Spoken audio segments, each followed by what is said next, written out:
মালয়েশিয়ার গেন্টিং হাইল্যান্ডের অনন্য পর্যটন আকর্ষণীয় স্পট হলো চিনসুই গুহা মন্দির।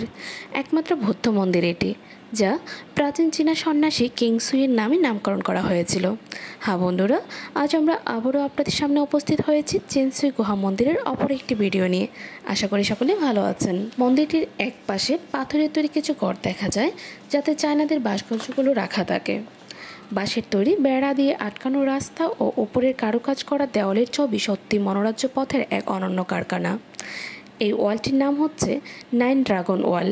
এর বিশেষত্ব হলো বাঁশ, কাঠ ও প্রাচীন পাথরে কারুকাজ দ্বারা গঠিত মনোরম চলার পথ এবং গেন্টিং হাইল্যান্ড রিসোর্ট এর সকল সৌন্দর্য উপভোগ করা যায়।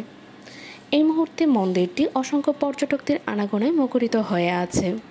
সমতল ভূমি থেকে প্রায় 4600 ফিট উপরে অবস্থিত এই মন্দিরটির চারপাশের পাহাড় ও সবুজ গাছের সমারোহ মন্দিরটির সৌন্দর্য বহুগুণে বাড়িয়ে দিয়েছে। বিশাল আয়তনের এই মন্দিরটি ভ্রমণের ক্লান্তি দূরীকরণে এবং প্রচণ্ড গরমের দাবদাহ থেকে সামান্য স্বস্তি পাওয়ার আশায় পাথরের নিচে ক্ষণিকের আবাস মাত্র।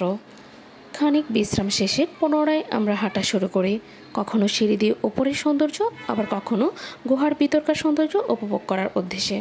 প্রিয় বন্ধুরা, আজ আর নয়, দেখা হচ্ছে অন্য কোনো দিন অন্য কোনো ভিডিও শেয়ারিংয়ের মাধ্যমে। সে পর্যন্ত সুস্থ থাকুন, ভালো থাকুন। আমাদের সাথে থাকার জন্য সবাইকে অসংখ্য ধন্যবাদ।